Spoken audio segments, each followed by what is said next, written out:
objeto es una cosa, un archivo es un lugar, la Universidad de la República, nuestra casa de estudios. La Universidad Sin Objetos nos cuenta su historia a través de lo que guarda su archivo.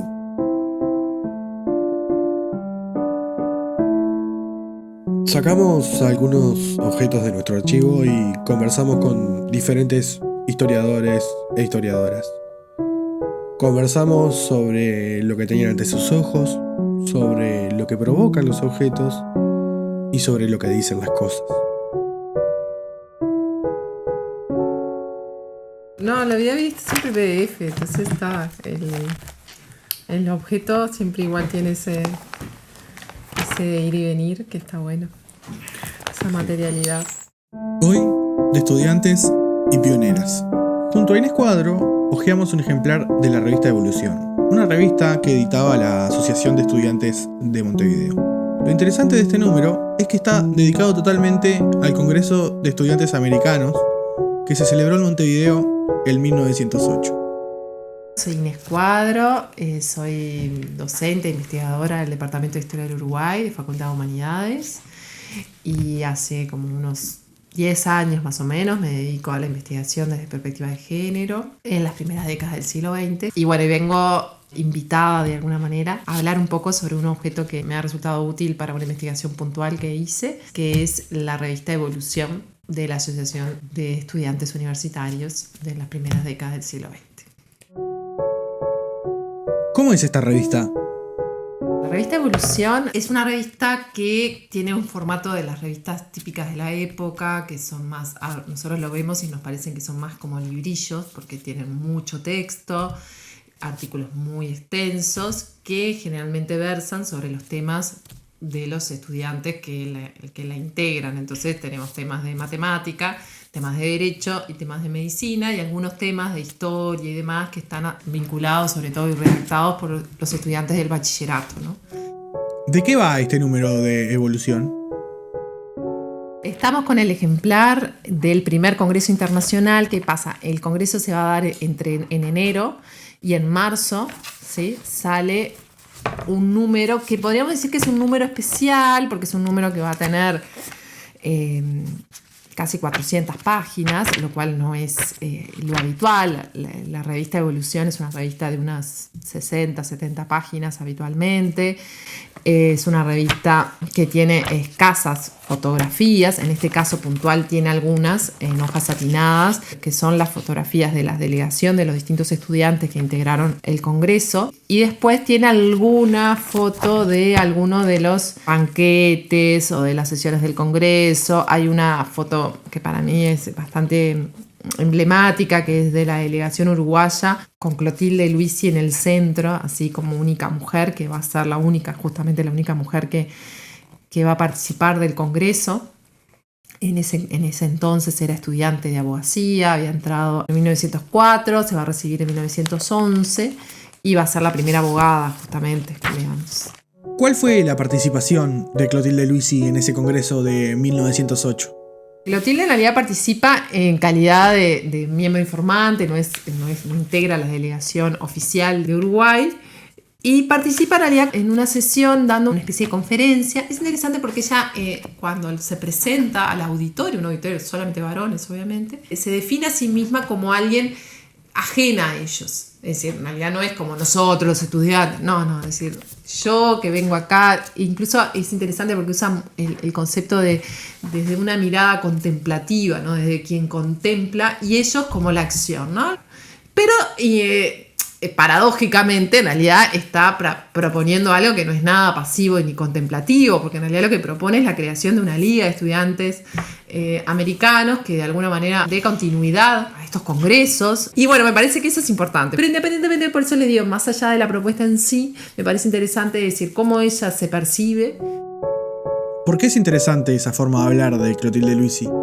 Hay una filósofa, Amelia Valcárcel, una filósofa española, que habla justamente como de los desclasados, para referirse justamente a estas mujeres que atraviesan de alguna manera las barreras que les pone lo que sería como la feminidad normativa y se animan a ir a ocupar espacios del otro género, ¿no? Entonces dice, bueno, se sienten como especie de desclasados, como que en realidad están ocupando un lugar que no les corresponde, en esencia. Y eso las hace a veces, por eso justamente, ser incluso... pararse desde un lugar como minimizante, ¿no? Como, bueno, yo acá no soy como ustedes, cuando en realidad a los efectos de lo que definía el estudiante, ella era tan estudiante como todos los demás. Pero, bueno, es un poco los costos que se paga por ser pioneras, ¿no? ¿Por qué es importante estudiar este congreso de 1908? Yo trabajé evolución como fuente histórica para tratar de reconstruir un poco este primer congreso de 1908.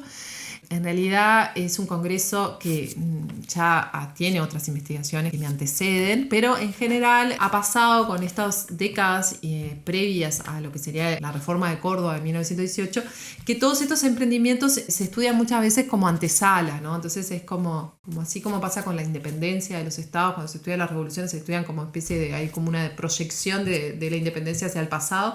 Acá es como que una proyección de Córdoba hacia atrás, y todo se estudia en relación a lo que va a pasar en 1918. Entonces a mí me gustaba un poco de decir, bueno, no sabían estos jóvenes que iba a haber una reforma en Córdoba y que iba a tener la radicalidad y el peso que va a tener para el movimiento estudiantil a posteriori, y bueno, ¿cuál era la preocupación de ese presente? ¿Y qué podemos decir del Uruguay de la época en que se hizo este congreso? Por otra parte, me parecía interesante ver que se daba el primer congreso en Montevideo, en Uruguay, que no era un estado ni un país con una trayectoria universitaria tan extensa, pero sí era el marco de un gobierno que estaba de alguna manera emprendiendo reformas a nivel educativo y a su vez en unos jóvenes que de alguna manera recurrían al Estado para cuestiones que en nuestro presente parecería como increíble, ¿no? Es decir, bueno, es el ministro de Relaciones Exteriores el que está enviando las notificaciones a los distintos delegados para que envíen. Entonces, mi interés justamente era verlo también en realidad como una de las facetas, otra del propio gobierno, del reformismo vallista, más allá de que se dé durante la presidencia de Williman, ¿no? Pero si bien tuvo matices que lo diferenciaron a los gobiernos específicamente de Valle y Ordóñez, igual se enmarca entre lo que habitualmente se conoce como el primer vallismo. ¿Qué aporta esta mirada al conocimiento del vallismo? En eso Barralen aún cuando definen al vallismo dicen que, bueno, que hay como generaciones, y entonces cuando hablan de la tercera generación, dicen, bueno, la tercera generación, que es la que está de alguna manera, asume un protagonismo mayor durante su segunda administración, la de 1911 a 1915, dice, tiene de alguna manera una mayor radicalidad en su propuesta, es decir, en términos de romper con el statu quo, porque básicamente está integrada por jóvenes universitarios. Entonces decís, bueno, a ver, ¿quiénes son estos jóvenes universitarios? Y bueno, son en realidad la mayoría de los que integran las comisiones directivas de la revista Evolución. Entonces, me parece que eso la hace también adquirir una mayor relevancia para el estudio del vallismo, ¿no? No solamente para el estudio del movimiento estudiantil. Porque ahí tenés a Héctor Miranda, a Baltasar Brun, a Agüero, es decir, figuras que van a ser ministros e incluso presidentes de la República, en caso de Baltasar Brun. Entonces, o integrar el Consejo Nacional de Administración en la década del 20, es decir, realmente figuras de primer orden en lo que sería el elenco político. ¿Por qué es importante seguir leyendo la revista Evolución? La revista Evolución tiene como, si la quisiéramos analizar más desde una perspectiva como de fuente histórica, es decir, te permite como trabajar como varios aspectos. Por un lado, es una fuente que incluso en el texto más clásico de Odone y Branca Paris sobre la historia de la universidad la toman, ¿no? Es decir, es un insumo importante para estudiar el movimiento estudiantil. Si bien es una revista que en sí, en su mayoría de los artículos son de carácter más bien académico, el contenido, tienen una nota editorial que te va a decir una primera hoja, habitualmente cada número, que te da un poco de pistas de cuál es la situación o cuál es el malestar de los estudiantes. Y después en determinados contextos, coyunturas puntuales, ya lo veíamos para el caso de este primer Congreso Internacional de Estudiantes Americanos, donde le dedican un número especial como una especie de actas del Congreso. Vamos a ver que todos los dilemas y las confrontaciones políticas a la interna de la universidad que se dan para lo que sería la ley universitaria de 1908, es decir, también se pueden trabajar en eso. Es decir, habitualmente nosotros conocemos más la del 58 porque es la que nos compete, pero la nueva ley de 1908 es una ley que de alguna manera a la universidad la posiciona en avanzada en relación a la región, en relación a varios aspectos, porque es la primera vez que se admite de alguna manera que los estudiantes participen en la elección de los consejos directivos. Algo que por otra parte va a estar muy en el debate de este primer Congreso Internacional, es decir, cuál es el rol de los estudiantes en la gestión universitaria. Es interesante también ver la vigencia de los temas en términos de reflexión de los estudiantes o quejas de los estudiantes sobre cómo son las clases, si las clases son muy teóricas, si tienen que ser con asistencia obligatoria o no. No sé, cada época tiene sus propios dilemas, pero en algunos casos hay una cierta continuidad, ¿no? La historia estudia los cambios, pero también estudia las permanencias, y en relación a los malestares estudiantiles podríamos decir que también hay muchas permanencias, lo cual también está bueno identificar y detectar, digamos.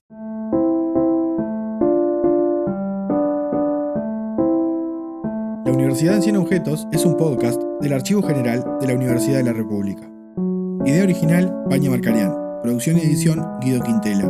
Realización, Vania Marcarián, María Eugenia Jung, Lucas Daveña y Guido Quintela. Voz, Guido Quintela. Música, Could Be Worse, 1D57 de Setuniman. Conoce más de las actividades del Archivo General de la Universidad de la República en nuestro sitio web agu.udelar.edu.uy. Seguinos también en Instagram, Facebook y Twitter.